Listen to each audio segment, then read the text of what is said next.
Muy bien, para la clase de hoy vamos a repasar un poquito nada más todo esto que hemos venido discutiendo y más que repasarlo, vamos a hacerlo un poco más participativo para ver si están quedando entendidos los contenidos de las lecturas, porque lo que vamos a ver hoy es más que todo contenido de lecturas. Entonces, déjenme ver si estoy grabando. Sí, muy bien. Como hemos estado discutiendo ahorita a partir de las presentaciones de la clase, lo que vamos a ver es hoy unidad 3 y vamos a enfocarnos mucho en lo que sería preservación y consideraciones taxonómicas. Para la clase de hoy estoy basándome un poquito en lo que sería este capítulo de Patty Wright del libro de Van der Walker y Pérez, súper recomendado, súper recomendado. Si bien también incluye una variable zooarqueológica, tiene el componente paleoetnobotánico y tiene este capitulito metodológico que si lo pueden leer, léanlo porque les va a servir para todo el curso y para muchas cosas en arqueobotánica. Además de eso, siempre invitadas e invitados a complementar una vez más, ustedes saben, con este manual de paleoetnobotánica de Deborah Pearsall. Y también vamos a estar, como ya hemos estado discutiendo en la clase, vamos a estar complementando con el capítulo 2 de este libro, este hermoso libro de Marston, Diapolvin Gates y Wariner. Yo le digo Wariner, no sé si así se pronuncia, pero bueno. Y también vamos a revisar el capítulo de 25 de Celan, Magri y Estasola. Muy bien. Dicho eso, pasemos a los contenidos del día de hoy. Tal vez antes de iniciar, ¿dudas, preguntas? Muy bien, entonces, como estuvimos hablando la semana pasada, estuvimos repasando lo que serían las etapas de una investigación arqueológica, enfocándonos más en las variables, o nos vamos a estar enfocando más en el curso, en las variables de una investigación a nivel arqueobotánico, qué es lo que requiere, y cómo es, digamos, que vamos a ir desarrollando cada una de las etapas. Ya estuvimos discutiendo un poquito lo que sería, digamos, la formación de la pregunta y cómo esta se entrelaza con lo que sería la teoría, cómo es que surge la pregunta a partir de la teoría, cómo surgen las hipótesis y cómo, digamos, podríamos desarrollar todo esto desde una perspectiva arqueobotánica. Recordemos que estábamos viendo un poquito, o más bien nos apoyamos con la propuesta, digamos, desarrollada por, que no es de carácter arqueobotánico, pero sirve bien para nuestros fines, con la propuesta de metodológica a nivel de cómo desarrollar una investigación antropológica. Nos estábamos apoyando en la propuesta de Telles Infantes, donde ella nos habla, lo que me gustó de la propuesta de Telles Infantes sería retomar estos tres conceptos de unidad de análisis, unidad de estudio y unidad de observación. De manera que para la clase anterior estuvimos enfocándonos mucho en los aspectos teóricos. Recuerden que la unidad de análisis lo que va a hacer es ayudarnos a empezar a simplificar ese proceso, nos va a ayudar a empezar ese proceso de simplificación de la teoría a algo observable. Por lo tanto, la unidad de análisis van a ser los conceptos claves de la teoría y lo que nos va a ayudar es a entender qué estudiar y nos va a ayudar a entender, a fraccionar más bien o a delimitar esa realidad de lo que queremos estudiar, de esa temática que queremos estudiar.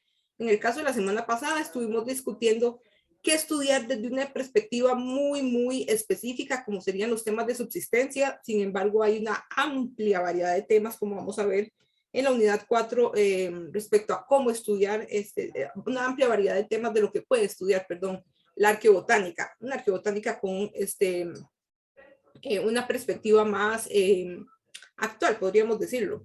Pero bueno, vimos posturas teóricas clásicas, por lo menos para lo que serían los estudios de subsistencia, a partir de la lectura de Bonomo y compañía del 2019. También estuvimos discutiendo un poquito respecto a la unidad de estudio, que podríamos definirla en pocas y llanas palabras como el contexto. El contexto no solo desde una perspectiva geográfica, sino desde una perspectiva que involucre variables tanto económicas, políticas, sociales, ecológicas, etcétera, etcétera. El día de hoy vamos a detenernos un poquito más en lo que sería la unidad de estudio y la unidad de observación, porque todas estas consideraciones previas a la recolección, es decir, todas estas consideraciones previas antes de desarrollar el método son teorías sobre cómo aplicar el método, es decir, son teoría de la observación, como diría tal vez Dándara Vázquez. Y estas consideraciones previas son importantes porque nos van a decir qué técnicas ocupamos y qué es lo que debemos observar sobre la teoría. Y todo esto nos va a ayudar a delimitar o a entender un poquito mejor dónde recolectar y qué restos son los que vamos a recolectar. Es decir, qué restos son los que vamos a observar, cuáles van a ser nuestras unidades de observación. En el caso del curso, como ya hemos comentado, hay diferentes, en el caso, digamos, de la arqueobotánica, más bien, hay diferentes unidades de observación, es decir, hay diferentes indicadores arqueobotánicos. Tenemos indicadores macro, tenemos indicadores micro, y también, bueno, Celente y compañía, ellas nos hablan sobre indicadores a nivel biomoleculares. Yo los clasifiqué como indicadores, como indicadores como de residuos, algo así, o de trazas, creo que fue. Ellas les hablan sobre indicadores biomoleculares. Creo que es una categoría, una forma de denominarlos más exacta o más pertinente, me parece a mí. Pero en el caso del curso nos vamos a enfocar únicamente en indicadores macro. Entonces, para poder entender eso, debemos retomar, o por lo menos Wright nos invita a, Patty Wright nos invita a reflexionar un poquito respecto a la formación de los contextos arqueológicos y nos recuerda la propuesta teórica clásica que vino desarrollando Michael Schiffer desde la perspectiva teórica de la arqueología conductual. Refrescando un poquito esto, recuerden que uno de los intereses, digamos, que dieron surgimiento a todas estas consideraciones respecto a los procesos postdeposicionales de los materiales arqueológicos fue esta propuesta del modelo de flujo de Michael Schiffer, en donde tenemos lo que es el contexto sistémico y el contexto arqueológico. Lo que anhelaba, digamos, o la meta de este modelo de flujo era poder contar la historia, el paso de los objetos, de los materiales arqueológicos desde el contexto sistémico hasta el contexto arqueológico. Solo para recordarles un poquito, si no están familiarizados con el contexto, o no recuerdan más bien, porque sí deberían estar familiarizados con el contexto sistémico es, podríamos definirlo como el contexto en donde estuvo, digamos, activo los materiales arqueológicos, es decir, el contexto en épocas prehispánicas, para el caso, digamos, costarricense. Mientras que el contexto arqueológico es el contexto que estudiamos en arqueología, es decir, el contexto en donde los objetos, los materiales arqueológicos ya no se encuentran, digamos, activos en su contexto original, sino que ahora están activos en términos de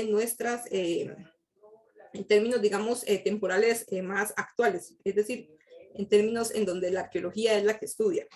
Entonces, aquí lo importante de entender y de todas estas llamados de atención que Schiffer nos hizo es respecto a entender cómo fue la vida útil, digamos, de un objeto, de un material arqueológico en el pasado, nos va a ayudar a comprender los procesos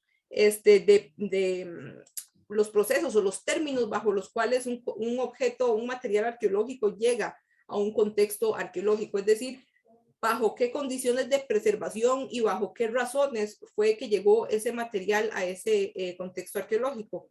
De manera que este modelo de flujo nos ayuda a entender qué se preservó de ese material arqueológico, cómo se preservó y por qué se preservó.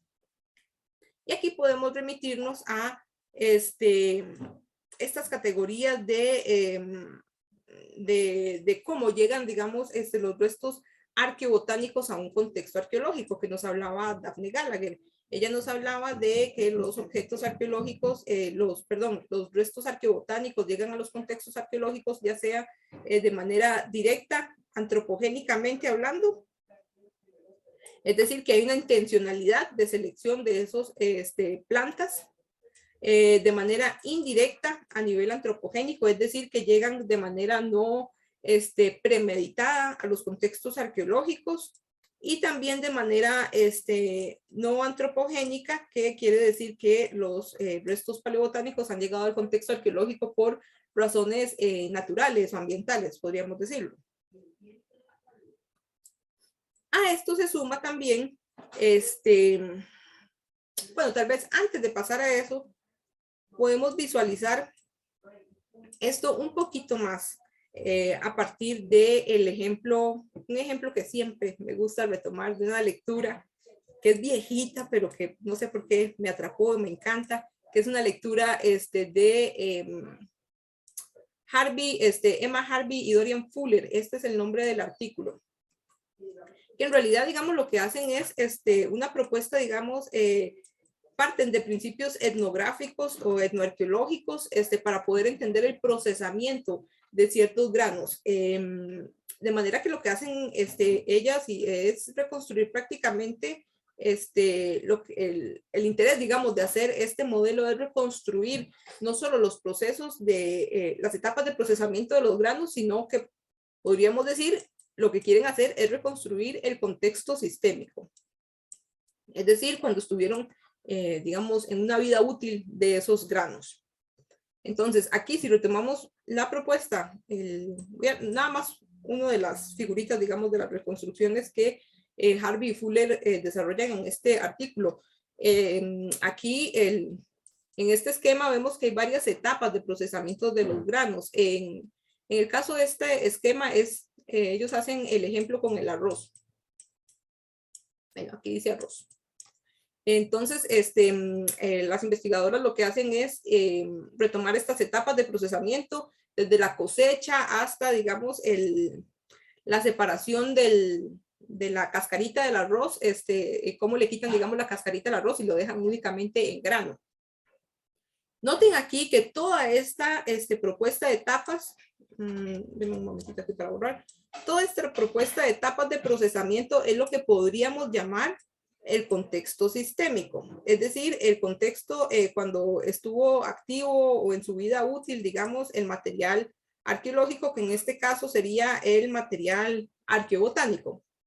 Mientras que de este otro lado de la propuesta lo que vamos a ver son los observables, es decir, lo que llegó al contexto arqueológico o lo que debería llegar al contexto arqueológico. Aquí lo interesante de la propuesta de Harvey Fuller es que ellos nos hablan sobre que dependiendo de la etapa de procesamiento del arroz podemos encontrar diferentes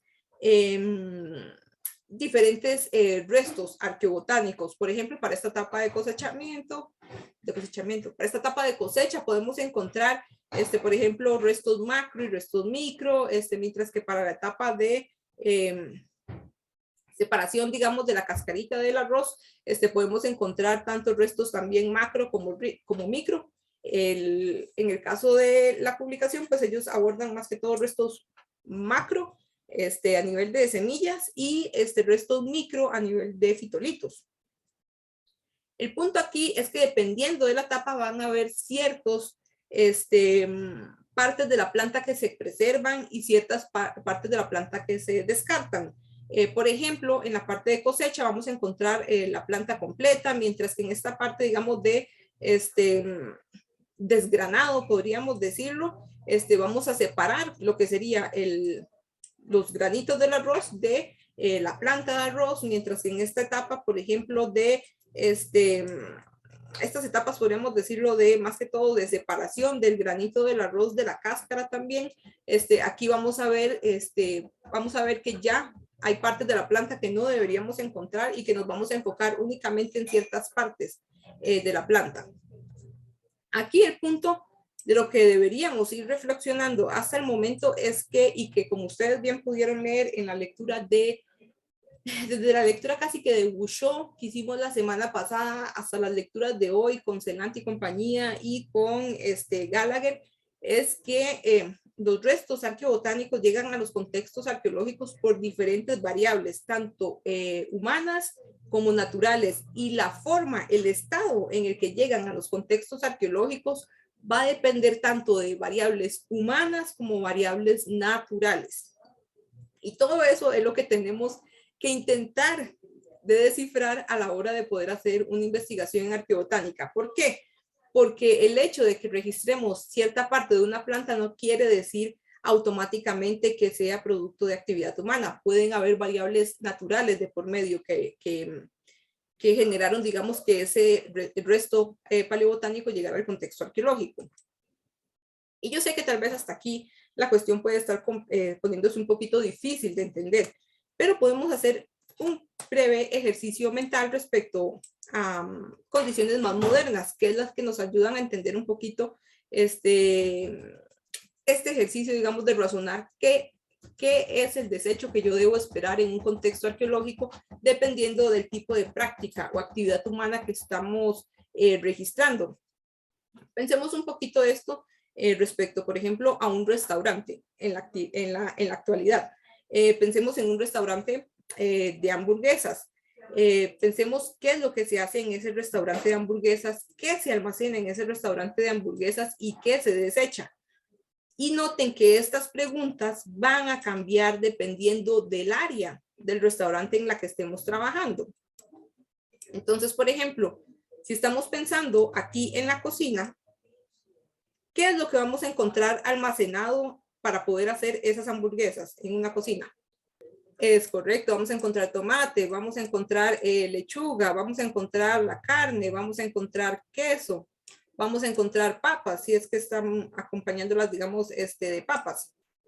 Y noten que hasta acá, todas estas cosas que estamos encontrando son de carácter vegetal. No todas, la mayoría. Las papas son producto de una planta. El pan es producto de una planta. Las semillitas del pan es producto de una planta. El tomate es producto de una planta. La lechuga es producto de una planta. Entonces, cuando estamos pensando en los residuos, en lo que estamos almacenando plantas convertidas, modificadas, alteradas. Y noten aquí que que lo que estamos almacenando de esas plantas no es la planta completa. Lo que estamos almacenando en esta, por ejemplo, pensemos que aquí está el almacén de los recursos, de la materia prima para poder fabricar las hamburguesas. Noten que aquí lo que estamos almacenando no es la planta completa. Estamos almacenando el trigo procesado con el que se hizo el pan. Estamos almacenando las semillitas de ajonjolí con las que se agregaron, digamos, al pan. Estamos almacenando el tomate, el fruto de la planta del tomate. Estamos almacenando las hojas de la lechuga. Bueno, en este caso sí sería la plantita completa. Y en el caso de las papas estamos almacenando ya sea la papa en su forma de papa, por decirlo así, o en su forma procesada en papa frita, pero no estamos almacenando la planta completa de papa. Por lo tanto, cuando yo estoy analizando este contexto de almacenamiento particular de este restaurante, lo que yo debería poder esperar encontrar son estos productos. Yo no debería, idealmente, en este contexto, digamos, específico que estamos analizando, yo no debería estar encontrando, por ejemplo, las hojas de la planta de papa. No debería estar encontrando, por ejemplo, las hojas de la planta del tomate, ni, por ejemplo, las hojas de la planta de trigo, etcétera. Si yo llegara a encontrar estas hojas, ¿qué podemos pensar? Podemos estar pensando eso. Noten que, una vez más, devolvámonos aquí a digamos, esquema que Harvey Fuller nos proponen. Por eso es importante visualizar qué es lo que debería encontrarse respectivamente en cada una de las etapas. Si yo estoy cosechando una planta, digamos, si yo estoy cosechando, hay ciertas partes de la planta que estoy registrando. Si yo estoy desgranando, hay ciertas partes de la planta que me están quedando. En este caso, si yo encontrara ciertas partes de la planta, como por ejemplo la planta en sí, posiblemente ellos estaban procesando estas plantas y obteniendo, digamos, haciendo el proceso completo para poder obtener este recurso que están utilizando para hacer las hamburguesas. Por ejemplo, están produciendo su propia harina para poder fabricar esas hamburguesas.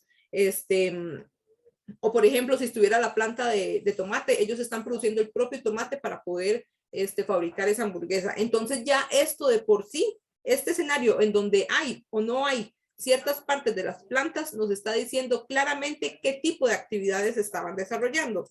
Si nos devolvemos a este esquema, la ausencia de ciertas partes de la planta nos dicen que aquí no estaban cosechando. No hay partes completas de la mata de tomate ni de la mata de trigo, no hay cosecha.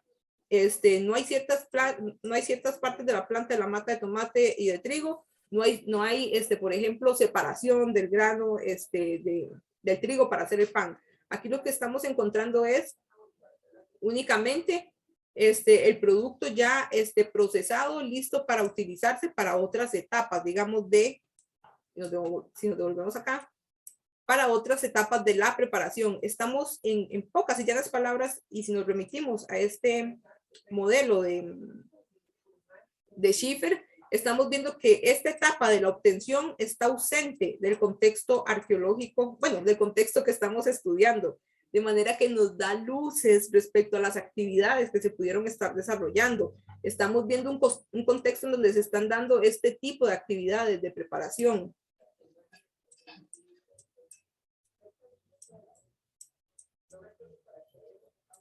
Y así podemos seguir visualizando para cualquier otra área de actividad. Por ejemplo, ¿qué se estaría, lo interesante de estar reflexionando es qué se desecha en estas etapas, por ejemplo, de esta área de actividad? Bueno, imaginemos que, por ejemplo, en la cocina, retomemos el caso de las papas.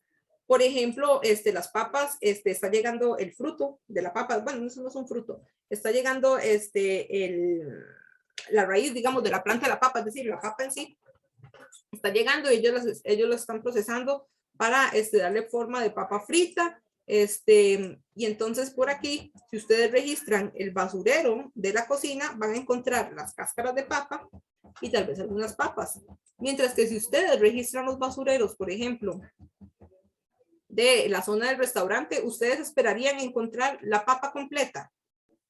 No, porque ya la papa fue procesada. Aquí lo que ustedes deberían idealmente, digamos, recuperar son los residuos de la papa ya procesada, es decir, sobras de papas fritas, si no es que nada, más bien, porque ya todas fueron ingeridas.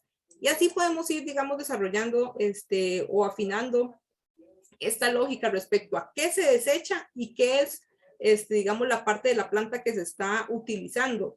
Y noten que dependiendo del área de actividad, ya sea la cocina, el área de comestibles, inclusive el área, digamos, de desechos, desechos fecales humanos, inclusive el área de almacenamiento, las bodeguitas, toda esa evidencia va a variar dependiendo del área de actividad. ¿Y qué es lo importante de eso? Entender que las plantas, y dependiendo de la parte de la planta, nos va a ayudar a delimitar mucho mejor la actividad humana que estaban desarrollándose en los contextos arqueológicos. ¿Qué quiere decir eso? Que la planta, incluir estudios de carácter arqueobotánico en investigaciones amplias en arqueología, nos va a ayudar a entender qué actividades estaban desarrollando en el pasado, porque no todas las plantas, no todas las partes de las plantas se utilizan de igual manera, ni con los mismos propósitos, ni en las mismas áreas de actividad. Y todo eso, digamos, es lo importante de entender respecto a estas consideraciones tafonómicas. De manera que, por ejemplo, si yo quiero estudiar procesamiento de plantas, yo no voy a seleccionar un área de, por ejemplo, un área de letrinas, por decirlo así, o, bueno, sí, letrinas pensando en épocas más prehispánicas, pero si hablamos en términos más modernos, yo no voy a seleccionar un baño para poder estudiar procesamiento de plantas. Yo voy a seleccionar idealmente la cocina, o donde estaban consumiéndolas, o donde estaban extrayendo esos recursos para procesar las plantas. Y una vez más, todo esto son consideraciones previas, es decir, todo esto son consideraciones sobre la unidad de estudio que yo debo realizar según la pregunta y el interés de lo que yo quiera estudiar. A eso se suman consideraciones respecto a la conservación, a la preservación de los restos arqueológicos y más particularmente los restos arqueobotánicos que yo deseo estudiar. De manera que dependiendo del tema que yo quiera investigar, puede ser, y no solo dependiendo del tema que quiera investigar, sino que también dependiendo del área de estudio en la que voy a estar, se van a preservar mejor o peor ciertas partes, o ciertas partes de la planta o ciertas plantas. Entonces, si nos venimos acá y muy delimitado para lo que serían los restos macrobotánicos, ya los compañeros al inicio de la clase nos estuvieron presentando un poquito sobre los diferentes escenarios de preservación de los restos macrobotánicos. Tenemos preservación, podríamos decirlo, por desecación, es decir, cuando las plantas pierden líquidos o cuando pierden su humedad, esto favorece la preservación de las plantas. También tenemos preservación por humedad, es decir, en ambientes húmedos, pero ambientes húmedos libres de oxígeno, es decir, libres de factores que oxiden la planta y que por lo tanto aceleren la descomposición de las partes orgánicas de la planta. En esos ambientes se preserva bien los restos macrobotánicos. También una de las principales formas de preservación más utilizadas o más exploradas en arqueobotánica es la carbonización, porque como bien comentaron al inicio en su presentación, las compañeras, ellas mencionaron que la carbonización lo que hace es sustituir los componentes orgánicos de una planta por componentes inorgánicos y por lo tanto la va a hacer un poquito más resistente a la preservación a lo largo del tiempo. También tenemos casos excepcionales de preservación, como lo serían la mineralización, que no son muy frecuentes, pero se pueden dar, en donde también hay un cambio de las condiciones, digamos, de la condición orgánica de un residuo paleobotánico hacia un cambio hacia una condición más inorgánica, podríamos decirlo. También tenemos lo que serían las impresiones, que en este caso ya todos los componentes orgánicos se han descompuesto, todos los componentes orgánicos de la planta se descompusieron y lo que queda es el calco de esa planta en alguna superficie orgánica, llámese por ejemplo una roca. Queda o tal vez ya calcos en arcilla, puede ser de esa planta. Y también tenemos representaciones artísticas de las plantas, que también en contextos nacionales sí se han dado. ¿Dónde creen que se han dado esas representaciones artísticas?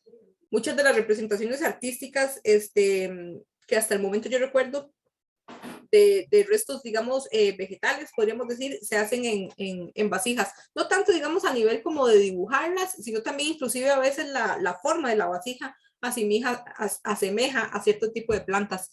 Entonces, por ahí también es interesante explorar ese tipo de formato de preservación de restos de evidencia vegetal antigua. Respecto a la pregunta del compañero, no hay forma fácil de responderla, pero ya vamos a eso. Aquí, lo importante de entender es que hay diferentes formas en las que se preservan los restos arqueobotánicos y las que acabamos de ver son particularmente formas de preservación para restos macrobotánicos.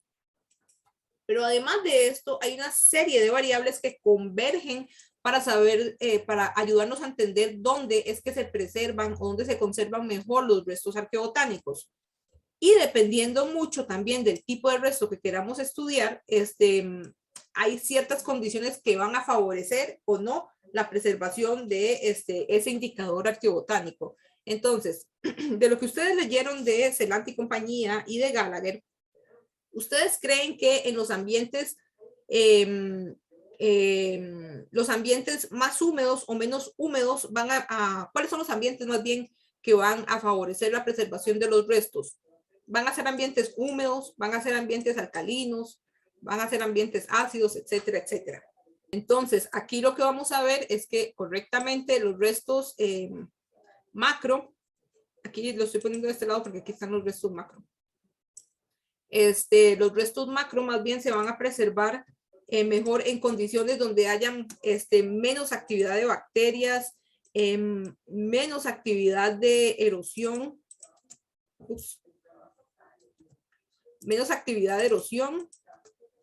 en ambientes menos alcalinos, porque como bien mencionaban las autoras del día de hoy, los ambientes alcalinos más bien o ambientes muy alcalinos no son favorecedores para la preservación de restos macro.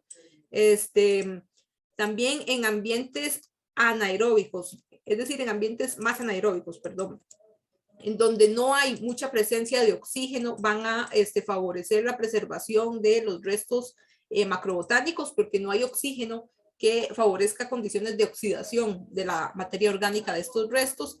Y contrario a lo que muchos usualmente pensamos, los ambientes ácidos, más bien los ambientes más ácidos van a favorecer, o los ambientes ácidos más ácidos, no, tampoco a la violencia. Muy ácido tampoco es muy bueno. Pero los ambientes ácidos, contrario a lo que la mayoría piensa, favorecen la preservación de los restos paleobotánicos, favorecen la preservación tanto de restos macro como de restos micro. Entonces, usualmente cuando ustedes les digan, porque es muy común decir, bueno, es que en suelos ácidos tropicales las cosas no se preservan bien. Es mentira, las cosas se preservan bien. ¿Por qué las cosas en suelos tropicales no se preservan bien? Porque hay muchos factores, hay una alta actividad, digamos, de bacterias, hay factores de bioturbación, que podemos ponerlo también cerquita de erosión, porque estos están relacionados. Hay más actividad, digamos, por ejemplo, de animalillos que alteran animalillos y condiciones químicas de los suelos que alteran la preservación de los restos. Es decir, hay más actividad, por ejemplo, de hormigas o de madrigueras o etcétera, que van a alterar la preservación de los restos. Hay más actividad, por ejemplo, efectos de la lluvia, efectos de los vientos, que van a erosionar todavía más la actividad, la preservación de esos contextos. Y ciertamente va a haber muchas más condiciones en las que el oxígeno vaya a ir degradando y oxidando, por lo tanto, la materia orgánica que nos interesa estudiar. Ahora, respecto al factor humano. El factor humano se las trae, porque como bien decía el compañero, queremos actividad humana. Lo que estamos buscando es entender actividad humana del pasado, de manera que la alteración de actividades humanas del pasado es lo que queremos encontrar. Sin embargo, la actividad humana del presente es terrible para la preservación de los contextos arqueológicos y por lo tanto también es terrible para la preservación de restos paleobotánicos. Por lo tanto, actividades humanas actividades humanas del presente pueden ser altamente dañinas para entender contextos arqueológicos. Inclusive también las actividades humanas del pasado, como ustedes pudieron leer bien en Gallagher y Celant y compañía, son tremendamente, digamos, perjudiciales para la preservación de cierto tipo de plantas y para la preservación de ciertas partes de la planta. Sin embargo, lo que nosotros queremos saber es qué partes de la planta se están preservando y qué partes de la planta están llegando con fines o por medios directamente antropogénicos, diría Gallagher, lo cual, digamos, es importante para entender sobre actividades humanas del pasado. Ok, entonces aquí viene el meollo del asunto. A lo que también el compañero había preguntado antes respecto a macro-micro. Noten aquí que hay una serie de variables que deben converger para poder generar ambientes favorables para la preservación de los restos macrobotánicos. Pero aquí lo importante entender es que son tantas variables que deben converger en común que no hay una receta clara o única que asegure al 100% que los restos macrobotánicos se van a conservar en cualquier contexto arqueológico. Siempre hay que hacer visitas exploratorias a los contextos, siempre hay que hacer estudios preliminares, como los que ustedes vieron en la lectura de Mahan y compañía. Matthews había hecho algunas flotaciones preliminares en el contexto arqueológico de los contextos arqueológicos que estaban estudiando en Arenal, con el fin de ver las posibilidades de recuperar evidencia arqueobotánica, ya sea macro o ya sea micro. Usualmente podemos hablar que donde hay baja preservación de restos macro, usualmente hay una mejor preservación de restos micro, porque la mayoría de restos micro, digamos mejor, los restos micro a nivel de polen y a nivel de fitolitos, como son restos inorgánicos, el polen y los fitolitos van a tener una mejor preservación a ciertas condiciones ambientales, usualmente. Entonces, cuando no hay buena preservación de restos macrobotánicos, muchas investigaciones deciden utilizar restos micro. Sin embargo, como ustedes pudieron, espero yo, inferir en la lectura de Celente y compañía, y como han podido ir infiriendo, espero yo, con las lecturas de la semana pasada de Bouchot y de... Se me olvidó que leímos la semana pasada. Bueno, Bouchot y la otra que leímos, que ahorita no recuerdo. Y como leímos con y como hicimos con la lectura de la semana pasada, los indicadores arqueobotánicos son complementarios, porque donde se preserva una cosa, no se preserva otra. Y donde se preservan muy bien, por ejemplo, ciertas partes de la planta, bueno, no, eso no es lo que quería decir. Dependiendo más bien de la parte de la planta que se preserve, hay ciertas partes de la planta que van a producir más ciertos indicadores que otros. Entonces, a fin de cuentas, todo esto es complementario. Por ejemplo, yo puedo registrar, es complementario, inclusive así de complejo se pone, es complementario no solo respecto a niveles, a contextos de preservación de los restos arqueobotánicos en general, sino que es complementario a nivel inclusive del grado de identificación taxonómica que quiero tener. Por ejemplo, yo para identificar plantas con indicadores macro, a veces los puedo identificar a nivel de género, con identificadores macro, pero con identificadores micro solo puedo identificar familias. De manera que si yo quiero tener un nivel de detalle mucho más específico, puedo recurrir a restos macro. O por ejemplo, si yo lo que estoy interesada es en estudiar cierta parte de la planta, hay restos micro que no se van a preservar, solo restos macro. O hay restos micro que se preservan, pero no los restos macro. Entonces, aquí el punto de todo esto de entender, y noten que es bastante complejo a la hora de diseñar una investigación arqueobotánica, es que yo tengo que tener muy claro cuál es mi pregunta de investigación y qué es lo que yo quiero, qué es el conocimiento previo sobre el fenómeno que yo tengo, que yo quiero investigar. Es decir, tengo que tener muy claro la teoría, el conocimiento previo sobre ese fenómeno que quiero investigar, porque dependiendo de lo que yo quiera investigar, van a haber aspectos claves de ese conocimiento que yo debo registrar, y van a haber aspectos claves de ese conocimiento que yo debo observar para poder yo responder a mi pregunta de investigación. De manera que dependiendo del tema que yo quiera investigar, así voy a tener que entender yo la relación entre las partes de la planta que yo quiero investigar, el nivel taxonómico de las identificaciones a las que debo aspirar, y todo eso, toda esa suma de variables lo que va a hacer es ayudarme a delimitar un poquito mejor si yo quiero utilizar restos macro o restos micro, o si más bien debo complementar con ambos restos. Sí. Aquí la cuestión también, hay otra serie de variables que no vamos a abordar tanto en el curso, pero que ustedes ya definitivamente es altamente posible que los hayan mencionado en los cursos de métodos, y que si no lo vieron en métodos, de fijo lo van a ver en taller. Y hay variables externas a la investigación, y esas variables principalmente las vamos a llamar variables de tiempo y dinero. Entre más indicadores involucre yo en una investigación, más tiempo voy a requerir analizándolos, y por lo tanto más dinero voy a requerir yo para financiar esa investigación. Y también más tiempo de conocimiento o de entrenamiento voy a requerir en poder entrenarme para poder identificar todos esos restos macro o micro. Entonces, más que todo, digamos, vemos esas... cuando vemos investigaciones que involucran diferentes indicadores arqueobotánicos, es porque usualmente tienen diferentes especialistas identificando cada uno de esos restos, y usualmente son proyectos arqueológicos a gran escala. Pero, por ejemplo, cuando estamos hablando de investigaciones a una escala más reducida, por ejemplo, de tesis, muchos tesarios deciden utilizar un solo resto, o tal vez están familiarizados con, perdón, un solo indicador, o tal vez están familiarizados con dos indicadores, entonces utilizan dos indicadores.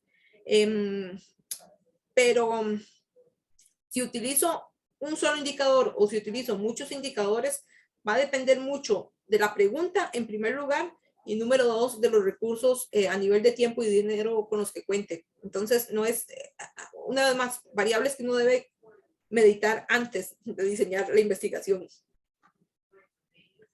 pero no hay nada, y yo creo que, digamos, aquí tal vez algo importante de mencionar de lo que el compañero comentaba, es que no hay nada de malo, no hay absolutamente nada de malo si ustedes deciden utilizar un solo indicador, porque ya de por sí utilizar un solo indicador es bastante trabajo. Simplemente ustedes deben ser honestos a la hora de plantear su investigación respecto a las limitaciones que van a tener respecto a la interpretación de los datos. Ciertamente, una mejor interpretación va a incluir diferentes indicadores. Interpretaciones más limitadas van a incluir menos indicadores. Pero es algo, digamos, que ustedes toman en consideración a la hora de diseñar la propuesta de investigación. Ok, dicho esto, entonces, noten aquí que ya de por sí seleccionar cuál es el indicador que necesitan para una investigación es complejo y requiere de una exploración previa. Definitivamente requiere de una exploración previa en el contexto, en el área de estudio en la que ustedes van a trabajar. Es decir, requiere una exploración previa en la unidad de estudio. Y dependiendo de eso, vamos a seleccionar inclusive las áreas que queremos, en donde queremos recolectar nuestras muestras. Celent y compañía, ellas nos hablan sobre áreas con potencial para registrar restos arqueobotánicos. Ellas nos hablan sobre varias rasgos, podríamos decir, arqueológicos, en donde usualmente se preservan muy bien varios tipos de restos arqueobotánicos. Aquí solo hay unos cuantos, pero ustedes pueden ver toda la lista, digamos, en el artículo de Celent y compañía. Principalmente los lugares que más nos interesan y más nos gustan son los basureros y los fogones, porque es donde hay más evidencia de plantas. Aquí es porque es donde se desecharon las plantas. Usualmente hay más evidencia, y también en los fogones es porque ahí es donde se preparaban, ¿verdad? Los alimentos a partir de plantas. ¿Podemos encontrar esta información en pisos? Sí, sí, es posible. Tal vez en menor medida, porque si partimos de la lógica de que la gente limpia sus casas, en los pisos posiblemente no exista tanta evidencia. En general, en estructuras arqueológicas vamos a encontrar, dependiendo de la parte de la estructura, van a preservarse más o menos ciertos restos. En los almacenes, ciertamente. Y, por ejemplo, en lo que podríamos decir letrinas antiguas, porque como ustedes pudieron leer, los coprolitos son minitas, minas de, ¿cómo se llama? Restos paleobotánicos. Y además de eso, digamos, hay otro montón, otra serie de rasgos arqueológicos que muestran rasgos con actividades humanas del pasado, que nos pueden, que pueden ser lugares útiles para recolectar información y que por lo tanto van a preservar restos arqueobotánicos, ya sea micro o macro, dependiendo de las condiciones en las que, de las condiciones ecológicas, geológicas, geográficas, pedológicas, etcétera, en las, sí, pedológicas es la palabra, en las que se encuentre el área de estudio que van a realizar. Y todo esto, una vez más, nos va a ayudar a delimitar mucho mejor el contexto sistémico y las diferentes etapas del proceso de la actividad humana que queremos registrar.